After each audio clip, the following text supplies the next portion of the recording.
Hello everyone. तो आप सभी का अभीपीडिया में मैं रोशनी गौतम वेलकम करती हूँ। आज की क्लास में सेबी ग्रेड ए एग्ज़ाम में हम नेशनल इनकम के एमसीक्यूज़ को देखेंगे। इससे पहले बहुत सारे एमसीक्यूज़ हमने कर लिया है। अगर आपने नहीं देखा है तो प्लेलिस्ट में जाके देखिएगा, आपके लिए बहुत हेल्पफुल होगा अगर आप सेबी एग्ज़ाम को टारगेट कर रहे हैं, क्योंकि हम एमसीक्यूज़ के साथ साथ हम कंसेप्ट को भी देखते हैं। तो चलिए स्टार्ट करते हैं। और आज हम नेशनल इनकम पर क्वेश्चन जितने भी सवाल होंगे वो होगा। तो पहला क्वेश्चन आपके स्क्रीन पर है और ये जनरल सा क्वेश्चन है, देख लेते हैं इसको। वैसे ये इंट्रोडक्शन ऑफ इकोनॉमी में हम करते हैं। The term mixed economy denoted और एग्जिस्टेंस ऑफ बोथ। ऑप्शन है हमारे पास rural and urban sector, private and public sector, heavy and small industries, developed and underdeveloped sector. तो ये चार हैं आपके पास। क्या होता है, पहले हम सेक्टर ऑफ इकोनॉमी की बात कर लेते हैं। तो नॉर्मली आपको तीन सेक्टर देखने को मिलता है और कभी कभी ट्रेडिशनल सेक्टर भी आ जाता है, वो भी मैं आपको बताऊंगी। स्टार्टिंग करते हैं मार्केट सेक्टर या मार्केट इकोनॉमी। वो इकोनॉमी होता है जहाँ पर मार्केट पर छोड़ दिया जाता है आपके इकोनॉमी डिसीजन। इकोनॉमी प्रॉब्लम क्या होती हैं, तीन प्रॉब्लम है, how to produce, whom to produce and what to produce, ये है। और वो कौन डिसाइड करता है, मार्केट। मार्केट मतलब डिमांड एंड सप्लाई डिसाइड करती है। ओके, या डिमांड और सप्लाई जैसा होगा उसके अकॉर्डिंग ये डिसाइड होता है। और इसको हम कैपिटलिस्ट सेक्टर के नाम से भी जानते हैं। ओके, कैपिटलिस्ट सेक्टर के नाम से भी जानते हैं। आजकल जो है स्टूडेंट वो मार्केट इकोनॉमी के नाम से जाना जाता है या मार्केट सेक्टर।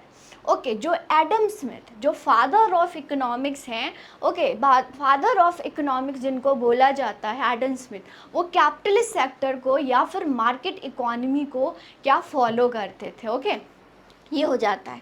सेकेंड सेक्टर देखेंगे, state economy, command economy and socialist economy, ये होता है। यहाँ पर कौन, अथॉरिटी। ओके, एक गवर्नमेंट बोल लीजिए, एक अथॉरिटी होता है, वो डिसाइड करता है क्या, what to produce, whom to produce and what to produce. ये होता है what to produce, whom to produce and how to produce. ये तीन क्वेश्चन होते हैं। ये कौन डिसाइड करता है, अथॉरिटी या तो आप गवर्नमेंट या सरकार बोल लीजिए, वो होता है। ओके, अब मिक्स्ड इकोनॉमी की बात करें। मिक्स्ड इकोनॉमी पर क्या होता है, ये पब्लिक एंड प्राइवेट दोनों होती हैं। पब्लिक मतलब होता है गवर्नमेंट और प्राइवेट कोई भी इंडिविजुअल जो कि प्रॉफिट मोटिव पर काम करती हैं, राइट, प्रॉफिट मोटिव पर काम करती हैं। इसको ऐसे समझिए, मार्केट पर छोड़ दिया जाता है, जैसे ही कंट्रोल से बाहर हो जाती हैं तो गवर्नमेंट इंटरवेंशन करती हैं, तो उसको हम मिक्स्ड इकोनॉमी बोलते हैं।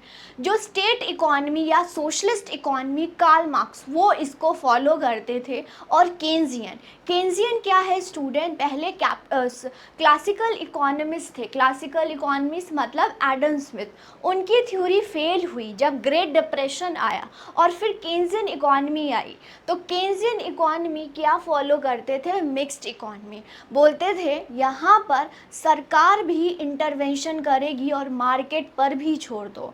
जैसे ही आपकी इकोनॉमी में मान लो कि कुछ भी सही नहीं हो रहा, उस दौरान किसकी ज़रूरत होती है, तो यहाँ पर गवर्नमेंट की ज़रूरत होती है। जब कोई इन्वेस्टमेंट नहीं करता है तो गवर्नमेंट करती है। इसीलिए यहाँ पर जब दोनों, ओके, एग्जिस्टेंस ऑफ बोथ, तो क्या होगा, प्राइवेट और पब्लिक, तो उसको हम क्या बोलते हैं, मिक्स्ड इकोनॉमी होते हैं।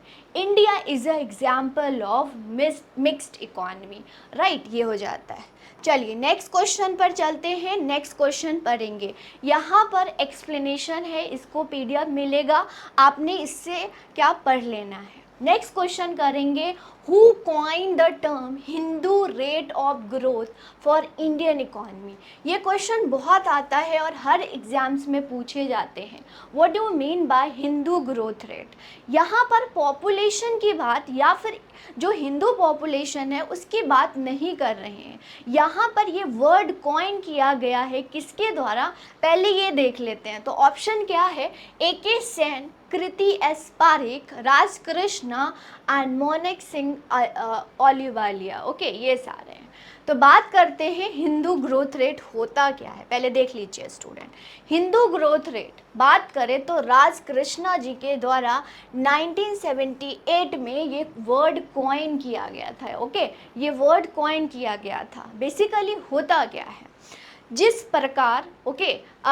प्रकार हिंदू पॉपुलेशन की ग्रोथ होती है ना, उसी प्रकार हमारी इंडियन इकॉनमी में जो 1950 और 1980s के दौरान हमारी इकॉनमी जो ग्रोथ हुई थी, और ऑन एवरेज कितना हुआ था, 3.5% देखने को मिला था। ओके, इसी को देखते हुए राजकृष्णा जी ने बोला कि ये क्या है, हिंदू ग्रोथ रेट। तो Hindu growth rate is nothing, it is a slow economy growth. Okay, जब 1950 और 80s के दौरान हमारी कंट्री में क्या हुआ था, ऑन एन एवरेज 3.5% की ग्रोथ हुई थी। तो ये जो रेट थी ना, बहुत कम थी। इसी को देखते हुए राजकृष्णा जी के द्वारा इसको हिंदू ग्रोथ रेट का नाम दे दिया। तो मीन्स क्या हुआ, Hindu growth rate is a slow economy growth rate. Okay, ये क्या है, लो एनुअल ग्रोथ रेट। एनुअल मतलब कि जो ईयरली होती हैं। ओके, तो ये है। तो किसने कॉइन किया था, राजकृष्णा ने। और अगर मतलब देखें हिंदू ग्रोथ रेट का क्या है, स्लो इकोनॉमी ग्रोथ रेट है। ओके, क्लियर हो रहा है। चलिए इसी के साथ नेक्स्ट क्वेश्चन पर मूव करते हैं। नेक्स्ट क्वेश्चन हमारे स्क्रीन पर है, पर capita income is obtain by dividing the national income by. ये क्या होता है, पर कैपिटा इनकम, जो कि नेशनल इनकम अपॉन क्या होता है। ऑप्शंस है हमारे पास, total population of the country, total working population. Okay, labour force होता है, एक वर्क फोर्स होता है, ये दो फोर्स होते हैं अनएम्प्लॉयमेंट में, ये हम देखेंगे। एरिया ऑफ कंट्री और वॉल्यूम ऑफ कैपिटल यूज। तो चलिए देखते हैं पर कैपिटा इनकम होता क्या है। पर कैपिटा, अगर आपने देखा स्टूडेंट, तो जीडीपी, जब हम जीडीपी की बात करते हैं ना, तो ओवरऑल की बात करते हैं। किसी 10 लोग की भी अगर इनकम इंक्रीज होगी, अगर वो टैक्स पे करेगा, तो ओवरऑल हमारी कंट्री की जीडीपी इंक्रीज देखने को हमें मिलेगा, और हमें लगेगा कि हमारी कंट्री बहुत ग्रोथ कर रही है। लेकिन क्या ये असलियत या असली में ग्रोथ है? नो। वो कैसे पता चलता है? वो पर कैपिटा इनकम से पता चलता है। इट मीन्स पर इंडिविजुअल की इतना इनकम कितनी है वो हम पता कर सकते हैं पर कैपिटा इनकम। तो अच्छा मेजरमेंट्स, अगर बोले कि अच्छा मेजरमेंट क्या है आपके नेशनल इनकम को देखने का, तो वो पर कैपिटा इनकम है। क्योंकि जीडीपी क्या बताती है, ओवरऑल, चाहे वो 10 लोग कंजम्पशन प्रोडक्शन कर रहे हैं, लेकिन हमारी जीडीपी इंक्रीज देखेगा। लेकिन वो क्या आपकी कंट्री की हर एक लोग की इनकम जनरेट या फिर स्टैंडर्ड ऑफ लिविंग इंक्रीज कर रही है? नो। वो कैसे पता चलता है? वो पता चलता है आपकी पर कैपिटा इनकम। तो पर मतलब कि जो पर व्यक्ति है उसकी इनकम कितनी है। तो जब भी पर होगा इसमें एवरेज देखा जाता है, ये वर्ड भी याद रखिएगा। और एवरेज मतलब ही होता है पर यूनिट होती है। इसका फॉर्मूला होता है, okay, per capita is per capita income is total income, okay, national income upon total population. अगर एग्जामिनर आपको net national product upon total population दे दे तो भी सही होगा। बहुत बार एग्जामिनर ऐसे भी दे सकता है, क्योंकि नेशनल इनकम का फॉर्मूला क्या होता है, net national product at factor cost upon total population करेंगे तो आपको पर कैपिटा इनकम आ जाएगा। जैसे कि यहाँ पर कैलकुलेट भी किया हुआ है, एग्जाम्पल आप देख सकते हैं। ओके, तो पर कैपिटा इनकम एवरेज दिखाता है आपकी कंट्री में, और ये आपकी कंट्री की स्टैंडर्ड ऑफ लिविंग और वेलफेयर को दिखाता है।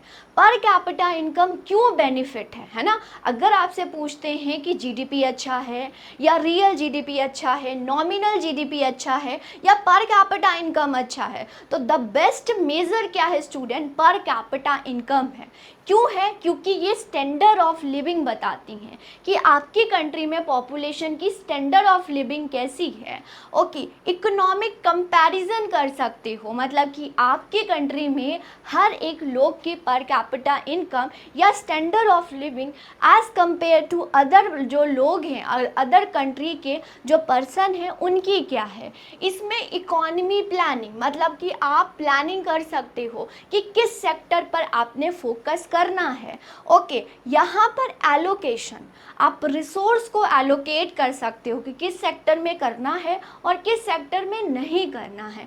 आप इनकम डिस्ट्रीब्यूशन कर सकते हो। ओके, इनकम मतलब कि रिच को देना है या रिच से लेना है या पुअर को देना है। ओके, इन्वेस्टमेंट डिसीजन, किस सेक्टर पर इन्वेस्टमेंट करना है। Social welfare, okay, social welfare कहाँ पर करना है, किस सेक्टर पर फोकस करना है। क्योंकि आप देखते ही हैं ना, जीडीपी इंक्रीज होता है लेकिन आपकी अनएम्प्लॉयमेंट, पॉवर्टी, इनइक्वालिटी बहुत इंक्रीज है। वो कैसे सॉल्व होगा, वो पर कैपिटा इनकम से ही सॉल्व होगा। ओके, पब्लिक अवेयरनेस, मतलब एक्चुअल में आपकी कंट्री कितनी ग्रोथ कर रही हैं वो किससे पता चलती है, पर कैपिटा इनकम से ही पता चलती हैं। तो ये सारी बेनिफिट होती हैं स्टूडेंट पर कैपिटा इनकम, राइट, ये है। तो इसको नोट कर लेंगे। तो आंसर तो वैसे इजी था, total population of the country.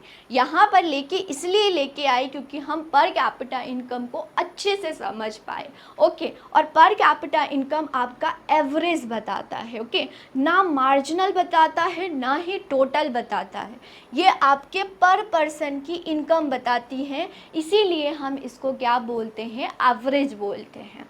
इसी के साथ नेक्स्ट क्वेश्चन पर मूव करते हैं। नेक्स्ट क्वेश्चन है, GDP is defined as value of.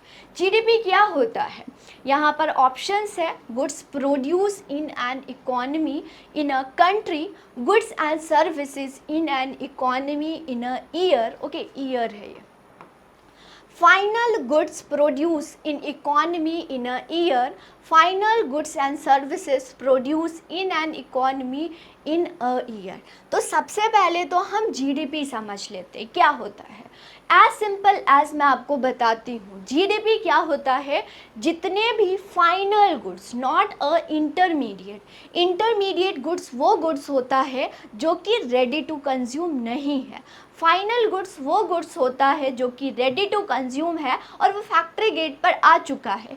अगर हम इंटरमीडिएट गुड्स को कैलकुलेट करते हैं तो कास्केडिंग इफेक्ट हो जाता है, जिसको हम डबल काउंटिंग के नाम से भी जानते हैं। तो हम फाइनल गुड्स एंड सर्विसेज को करते हैं। तो पहला क्या होगा, final value of goods and services, मतलब विजिबल आइटम और invisible item with in the geographical boundary, not political boundary. Okay, यहाँ पर जोग्राफिकल बाउंड्री ये बताता है कि जो पॉलिटिकल बाउंड्री है प्लस आपकी जो अदर कॉम्पोनेंट्स हैं। ओके, अदर कॉम्पोनेंट्स, ये हमारी पॉलिटिकल बाउंड्रीज हो गई, और अदर कॉम्पोनेंट्स जो होती हैं उसको हम जोग्राफिकल बाउंड्री कहते हैं।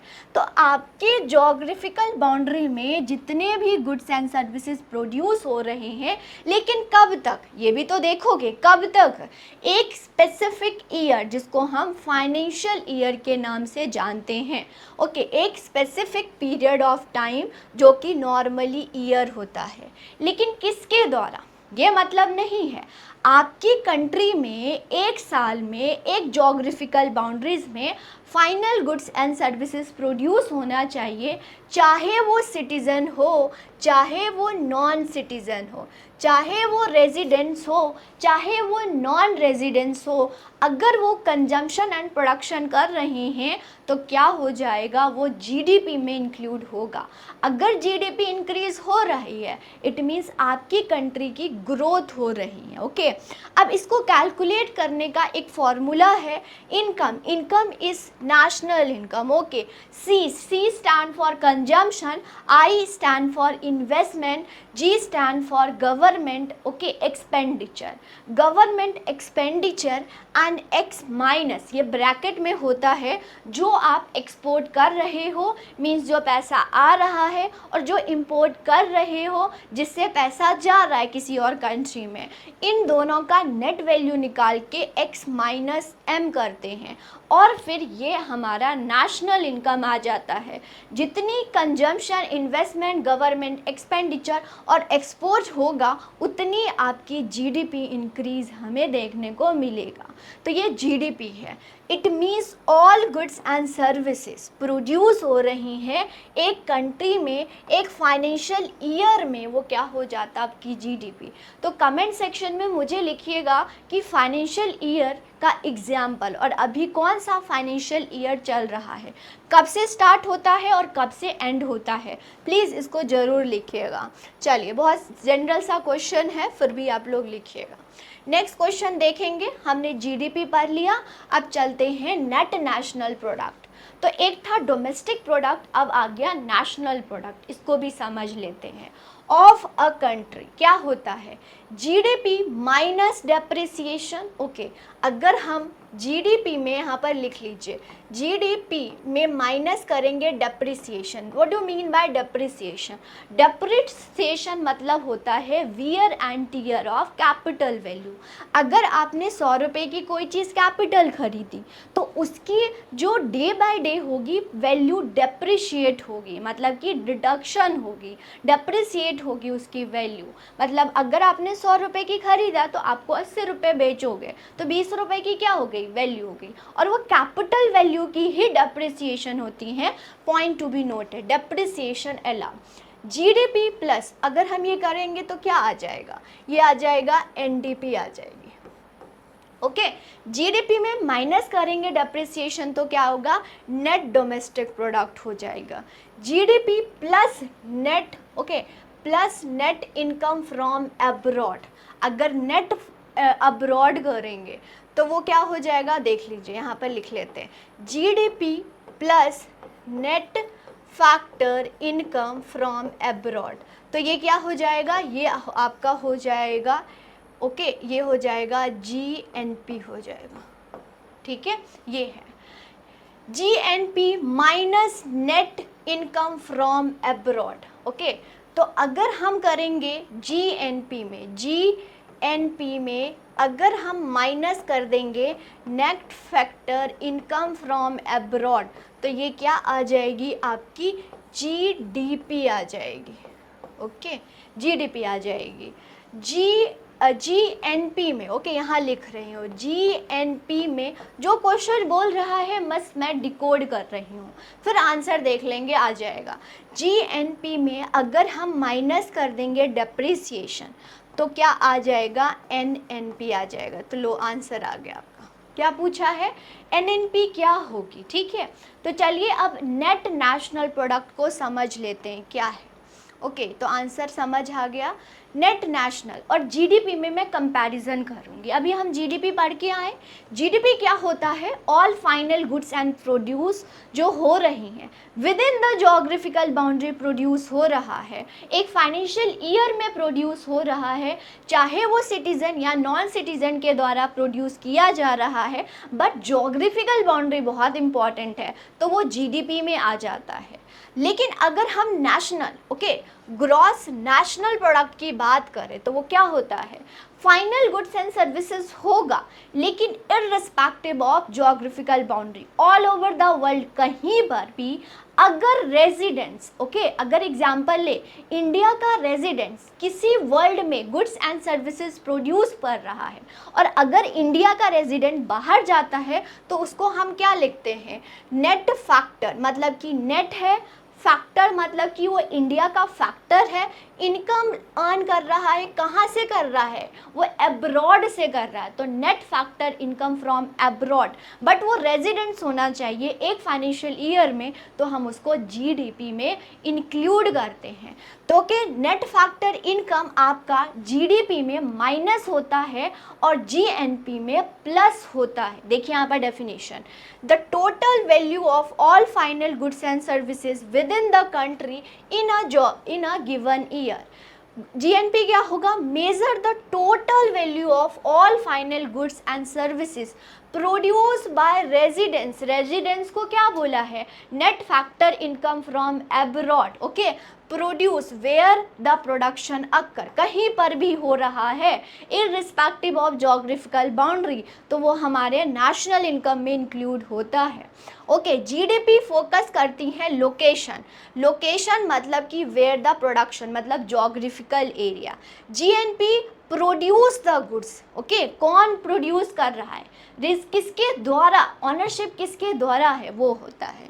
नेक्स्ट और भी पॉइंट है, इसका फॉर्मूला लिखिए, GDP consumption plus investment plus government spending expenditure export minus import होता है। जीएनपी क्या होगा, जीडीपी में अगर net income from abroad, okay, income earn by the residence, okay, कहीं पर जाके वो अर्न करता है, तो हमारी जीएनपी में, तो जीडीपी में अगर net factor income from abroad को प्लस कर दीजिएगा तो आपकी नेशनल इनकम आ जाएगी।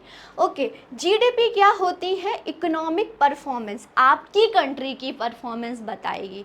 जीएनपी क्या बताती है, economy strength of national residence, okay, जिसको हम रेमिटेंस के नाम से भी जानते हैं, कि आपके कंट्री में बाहर से कितना पैसा आ रहा है, तो आपकी जो रेजिडेंस है उसकी क्या है, स्ट्रेंथ कितनी है, रिगार्डलेस ऑफ जोग्राफिकल लोकेशन। आ रहा है समझ?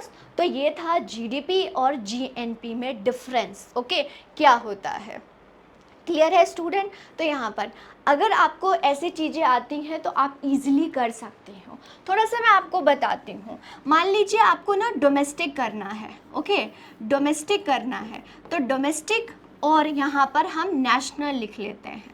ओके, बहुत सिंपल होता है। अगर इस तरह से आप करते हैं ना तो कभी भी आपका गलत नहीं होगा। मतलब आपको डोमेस्टिक है और ये नेशनल है, तो अगर मुझे नेशनल इनकम निकालना है तो हम क्या कर देंगे, प्लस कर देंगे net factor income from abroad. अगर नेशनल से हमें डोमेस्टिक में जाना है तो माइनस कर देंगे net factor income from abroad. Simple as okay, तो ये हो जाता है। क्लियर है स्टूडेंट? चलिए तो नेक्स्ट क्वेश्चन पर मूव करते हैं। होप आप सभी को अच्छे से ये समझ आ गया होगा। नेक्स्ट क्वेश्चन है, which of the following is a equivalent in national income.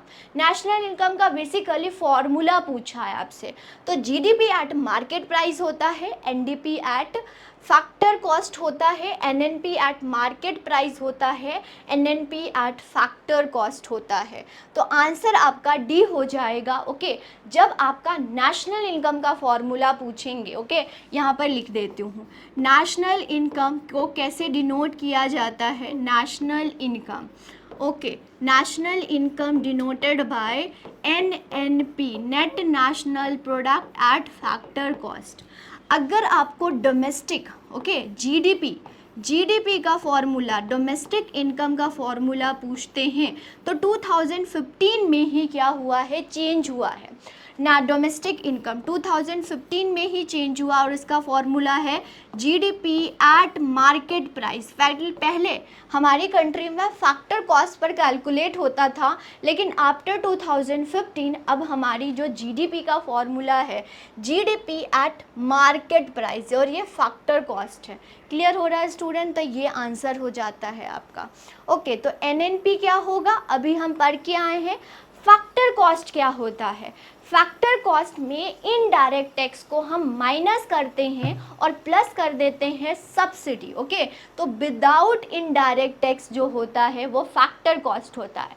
वही अगर हम फैक्टर, अगर मार्केट प्राइस निकालना है, मान लीजिए एग्जांपल लेते हैं, जीडीपी एट मार्केट प्राइस निकालना है, ओके, तो ये क्या होगा, factor cost plus indirect tax, okay, indirect tax minus subsidy हो जाएगी, ओके, सब्सिडी हो जाएगी, ओके। तो ये हो जाता है जीडीपी का फॉर्मूला एट मार्केट प्राइस। और यहाँ पर एक ट्विस्ट है स्टूडेंट, अगर आपका इनडायरेक्ट टैक्स इंक्रीज होगा, है ना, तो आपकी जीडीपी इंक्रीज होगी। और जो टैक्स है वो कौन देता है, वो रिच लोग देते हैं। तो अगर 10 लोग भी आपकी कंट्री में रिच हैं तो आपकी जीडीपी अप दिखेगा, और पुअर का यहाँ तो है ही नहीं।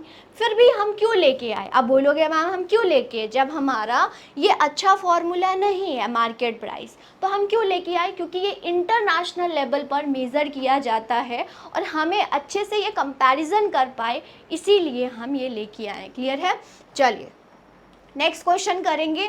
Main source of national income India, मतलब सबसे ज़्यादा जो इनकम है, ओके, वो कहाँ से आता है? सर्विस सेक्टर से आता है, एग्रीकल्चर से आता है, इंडस्ट्रियल सेक्टर से आता है, या ट्रेड सेक्टर से आता है? इसका आंसर दीजिए जल्दी से। तो देखिए स्टूडेंट, तो यहाँ पर मेन सोर्स क्या है नेशनल इनकम का? आपका सर्विस सेक्टर है। सबसे ज़्यादा जो वैल्यू एडिशन होती हैं, ओके, तो जब अगर हमें पर्टिकुलर सेक्टर की देखना है तो होता है ग्रॉस वैल्यू एडेड। अगर आपको पर्टिकुलर सेक्टर की कितनी ग्रोथ हो रही है तो उसको GVA से डिनोट करते हैं, that is gross value added. Okay, अगर ओवरऑल देखना है हर एक सेक्टर को तो हम GDP को, तो एडिशन क्या हो जाता है, पर्टिकुलर सेक्टर को हमने ऐड किया और GDP आ गई। तो सबसे ज़्यादा अगर हम देखें अकॉर्डिंग टू बजट और सर्वे, सर्विस सेक्टर हमारा बहुत ज़्यादा कंट्रीब्यूट करता है। फिर आता है सेकेंडरी सेक्टर और प्राइमरी सेक्टर। प्राइमरी सेक्टर में नो डाउट बहुत ज़्यादा पॉपुलेशन क्या है, डिपेंडेंट है, लेकिन अगर हम देखें वैल्यू एडिशन की तो बहुत कम है as compare to service sector और as compare to secondary sector. Okay, तो ये है, तो सबसे ज़्यादा वैल्यू एडिशन किसकी होती है? सर्विस सेक्टर की होती है। ओके, ये है। नेक्स्ट देखेंगे, national income estimate in India are prepared by whom? Okay, कौन करता है? Planning commission, reserve bank of India, national statistical office, Indian statistical institute. Okay, तो चलिए इसको जान लेते हैं क्या है, पूरी हिस्ट्री बताती हूँ। बात करते हैं कि नेशनल इनकम कौन कैलकुलेट करता है, तो सबसे पहले जो बॉडी थी कैलकुलेट करती थी वो थी सेंट्रल स्टैटिस्टिकल ऑफिस, जो कि स्टैब्लिश हुआ था 2 मई 1951 पर। लेकिन 2019 की बात है, क्या हुआ, नेशनल स्टैटिस्टिकल ऑफिस को स्टैब्लिश किया गया और मर्ज कर दिया दो इंस्टीट्यूट को, CSO और NSSO, that is national sample survey organisation. मतलब दोनों को मर्ज करके एक ऑर्गेनाइजेशन बनाई गई, उसका नाम है क्या? National statistical office. Okay, NSO। तो आंसर क्या हो जाएगा? NSO। अगर कहीं बुक में अगर आप क्वेश्चंस उठाते हैं तो आपको CSO भी दिखेगा, लेकिन अभी जो आंसर होगी दैट इज़ NSO होगा। ठीक है, ये होगा। तो आंसर क्या हो जाता है आपका? C answer is the correct answer. तो ये चीज़ याद रखिएगा। ये क्या देखते हैं, जो भी स्टैटिस्टिकल डाटा होती हैं बहुत इंपॉर्टेंट है। आपकी कंट्री कितनी ग्रोथ कर रही है वो स्टैट से ही पता चलता है, मतलब हमें डाटा से ही पता चलता है। तो ये जो बॉडी है, डिपार्टमेंट जो है, ये काम करती है अंडर द मिनिस्ट्री। मिनिस्ट्री याद रखिएगा, ministry of statistics, ministry of statistics and program implementation. ये क्या है? मिनिस्ट्री है, राइट। यहाँ पर NSC भी है स्टूडेंट। ओके, NSC भी है, that is national statistical commission, जिसके करंट चेयरपर्सन जो हैं वो क्या है? रजीवा लक्ष्मण है। ओके, अभी अपॉइंट हुए हैं 2022 में अपॉइंट हुए हैं, ओके, फॉर द 3 ईयर। तो ये 3 ईयर के लिए रहने वाले हैं। अब मैं थोड़ा सा एडिशनल इन्फॉर्मेशन आपको बताती हूँ कि NSC की बात करें स्टूडेंट, तो रंगाराजन जो कमीशन है उन्होंने सजेशन दिया था कि NSC होना चाहिए। NSO को जो कि हेड करेगा, ओके, जो कि 5 मेंबर बॉडी है। ओके, 5 मेंबर बॉडी है, एक चेयरपर्सन और अदर 4 मेंबर्स हैं इसमें। ठीक है, अदर 4 मेंबर्स है, जिसको किसने दिया था? रंगाराजन कमीशन, जो ना पॉवर्टी पर बहुत बात कर रही है। ओके, डिसइन्वेस्टमेंट के बारे में इन्होंने सजेशन दिया है। तो इस कमीशन ने बोला था कि एनएससी होना चाहिए, तो 2001 में बोला और 2005 की बात है, जून 1 2005 एनएससी को स्टैब्लिश कर दिया गया। ओके, ये है, ये एडिशनल इन्फॉर्मेशन इसको नोट करेंगे।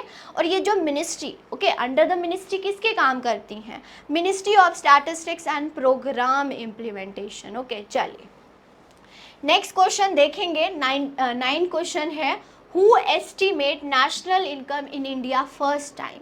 अब अभी का को हमें याद हो गया, लेकिन पहली बार नेशनल इनकम किसके द्वारा एस्टिमेट किया गया था? Dadabhai Naoroji, R C. Dutt, V.K.R.B. Rao, D.R. Gadgil, किनके द्वारा किया गया है? ओके, चलिए आपका होमवर्क है, इन्होंने गार्गिल जो है योजना कौन से 5 ईयर प्लान में बात की गई है? ओके, चलिए बात लिखिएगा। स्टार्टिंग से बताती हूँ पूरी हिस्ट्री। सबसे पहले जो नेशनल इनकम का एस्टिमेशन है वो बात करी थी दादा भाई नरोजी इन 1868। इन्होंने नॉर्मल एस्टिमेट दिया था। ओके, नेक्स्ट बात की थी V.K.R.B. राव इन 1931 एंड 32 और इन्होंने स्टैंडर्ड मेज़र दिया था। ओके, स्टैंडर्ड में इनका नॉर्मल था, इनका स्टैंडर्ड था। फिर जो ऑफिशियली, ये तो इकोनॉमिस्ट थे, इन्होंने बोला था कि नेशनल इनकम होना चाहिए, लेकिन जो ऑर्गेनाइजेशन और ऑफिशियल बेसिस पर जिन्होंने बात करी थी वो हैं P.C. महलनोबिस। ओके, 1948 और 49 में इसके अंडर बहुत सारे लोग थे और नेशनल इनकम को कैलकुलेट करना चाहिए, क्या करना चाहिए, इन्होंने बात करी थी एट अ ऑफिशियल बेसिस। फिर बात करते हैं, रंगाराजन कमीशन ने फिर बात करी थी जो एनएससी होना चाहिए, तो सी रंगाराजन इन्होंने बात करी। तो ये सारी जो कमेटी है जो कि नेशनल इनकम एस्टिमेशन के बारे में बात करी है, नोट कर लीजिएगा, एक एक पॉइंट इज़ वेरी इंपॉर्टेंट। तो आंसर हो जाता है दादा भाई नरोजी। ओके, चलिए नेक्स्ट क्वेश्चन देखेंगे। बेस ईयर बहुत इंपॉर्टेंट है। बेस ईयर होता क्या है और बेस ईयर पहले है क्या? आंसर दीजिए। तो क्वेश्चन पूछा गया है, base year in national income accounting means क्या होता है ना? बेस ईयर पर क्यों हम अकाउंटिंग करते हैं? तो year whose income is been use to calculate the nominal GDP. Okay, the year whose price are been use to calculate normal GDP, the year whose price are been use to calculate real GDP, the year whose income is been to use to calculate the real GDP. तो क्या होता है, एक बार आपको ना income बोला है और एक बार प्राइस बोला है। तो चलिए पहले हम बेस ईयर देख लेते हैं। बेस ईयर क्या होता है? बेस ईयर वो ईयर होता है, एक आधार वर्ष होता है जहाँ से हम कंपैरिजन करते हैं कि कितना है, हमारी ग्रोथ कितना है। क्योंकि अभी आप देखोगे ना कि कितना है तो आपको बढ़ा हुआ लगेगा कि इनकम तो बहुत इंक्रीज हो रही है, लेकिन आपको ये नहीं समझ आ रहा है कि वो प्राइस की वजह से है, इन्फ्लेशन की वजह से भी आपको क्या जीडीपी बहुत ज़्यादा इंक्रीज देखने को मिलेगा। तो यहाँ पर बेस ईयर लिया जाता है और जो प्राइस है और जो इन्फ्लेशन है उसको कांस्टेंट रखा जाता है। यहाँ पर बेस ईयर 100 लिया जाता है और उससे कंपैरिजन मतलब प्राइस इसमें कांस्टेंट रहती है, सिर्फ क्वांटिटी में चेंज देखा जाता है। क्वांटिटी में चेंज देखा जाता है कि कितना है, ताकि आपकी एक्चुअल ग्रोथ हो। तो रियल जीडीपी, इसको जब हम क्या करते हैं, कंपैरिजन करते हैं बेस ईयर, तो उसके लिए हम रियल जीडीपी कैलकुलेट करते हैं। जीडीपी हमने क्या पढ़ा? All goods and services, final goods and services produce with in the geographical area by the citizen and non citizen. Okay, ये पढ़ा हमने। लेकिन वो अगर कैलकुलेट हो रहा है बेस ईयर पर, ओके, बेस ईयर पर, जो कि डिसाइड किया जाता है कि क्या बेस ईयर है। तो अभी जो बेस ईयर स्टूडेंट चल रहा है वो 2011-12 अभी न्यूज़ में चल रहा है कि इसको हम चेंज करेंगे, और नॉर्मली अगर देखा जाए तो हर 5 साल में चेंज होना चाहिए। तो 2015 में ये चेंज हुआ था। अभी देखते हैं कब ये चेंज होता है, लेकिन अभी फ़िलहाल तक 11-12 ही है। अब देखते हैं जब भी चेंज होगा इसको अपडेट कर लेंगे आप, ठीक है। तो प्राइस कांस्टेंट रखा जाता है और क्वांटिटी चेंज देखी जाती हैं। और अभी का बेस ईयर क्या है? 2011 एंड 12। तो all final goods and services produce adjusted change in price और इन्फ्लेशन। ओके, इन्फ्लेशन मतलब मान लो कि प्राइस इंक्रीज हो रहा है तो आपकी जीडीपी इंक्रीज हो रही है। और क्या प्राइस क्या अच्छा है? कुछ हद के लिए अच्छा है, हो नो डाउट इन्फ्लेशन गुड है, ओके, लेकिन कुछ लेवल के लिए अच्छा है। लेकिन उससे ज़्यादा हो जाएगा तो कंज्यूमर कंज्यूम ही नहीं करेंगे, तो प्रोड्यूस करके क्या करोगे? तो यहाँ पर इन्फ्लेशन के साथ एडजस्टेड होता है, मीन्स प्राइस कांस्टेंट रहती हैं, सिर्फ क्वांटिटी को चेंज देखा जाता है। और अगर किसी कंट्री की ग्रोथ देखनी है तो रियल जीडीपी बेस्ट होता है। ओके, तो नॉमिनल जीडीपी में क्या होती हैं? बेस ईयर नहीं होता है, वो करंट ईयर पर कैलकुलेट होता है। और रियल जीडीपी कांस्टेंट या बेस ईयर पर कैलकुलेट होता है, यही चीज़ है। तो यहाँ पर इनकम नहीं होगा ना, इनकम की थोड़ी ना बात कर रहे हैं हम, प्राइस की बात कर रहे हैं, क्योंकि इन्फ्लेशन कांस्टेंट रहता है बेस ईयर की वजह से। कांस्टेंट रखते हैं प्राइस और क्वांटिटी को देखते हैं इंक्रीज डिक्रीज। तो answer, the perfect answer is C. Okay student, तो ये था बेस ईयर। क्लियर है? चलिए, तो ओके स्टूडेंट, हमने सारे हमने नेशनल इनकम के बारे में कर लिया है। अभी जितने भी मैं क्वेश्चंस लेके आई हूँ, एक और पार्ट हम नेशनल इनकम के बारे में पढ़ेंगे। ओके, तो आप चैनल पर नए होंगे तो चैनल को सब्सक्राइब कर लीजिए, क्योंकि आपके लिए बहुत हेल्पफुल होगा। बहुत सारे मैं कोर इकोनॉमी से आपके लिए क्वेश्चंस लेके आऊँगी। अगर से भी ग्रेड एग्जाम का टारगेट कर रहे हैं तो आपके लिए बहुत हेल्पफुल होगा। Thank you student, all the best.